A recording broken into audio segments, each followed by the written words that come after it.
آج ہم رونا روتے ہیں کہ ہم پیچھے ہیں، ہم سیاست میں بھی پیچھے، مال میں بھی پیچھے، عزت ہماری ختم، ذلت ہمارے مقدر بن گئی، رسوا ہو رہے ہیں، ذلیل ہو رہے ہیں۔ ارے میں آپ کو ایک مثال دیتا ہوں، میں اگر سائیکل کا ریس کرواؤں، 10 آدمی اس سائیکل کے ریس میں شریک ہوا، میرا بیٹا بھی میرا بھتیجا بھی،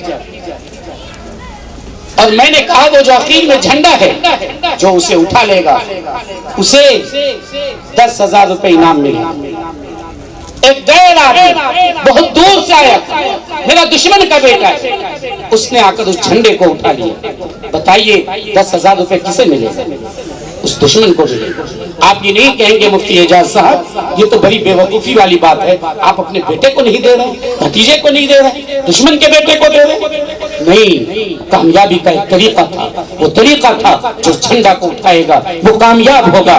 ہمیں اللہ نے، رسول نے، لوگوں نے، علماء نے یہ طریقہ بتایا کہ اگر تم تعلیم کے جھنڈے کو اپناؤ گے، ایجوکیشن کے جھنڈے کو اپناؤ گے، تم کامیاب ہوگے، مال بھی تمہارے پاس آئے گا، سیاسی قوت بھی تمہارے پاس آئے گی، عزت بھی تمہارے پاس آئے گی، حکومت بھی تمہارے پاس آئے گی، تم تنتناتے پھرو گے۔ ہم نے اس جھنڈا کو چھوڑ دیا، غیروں نے اس جھنڈے کو اپنایا، اللہ نے اسے کامیاب کیا۔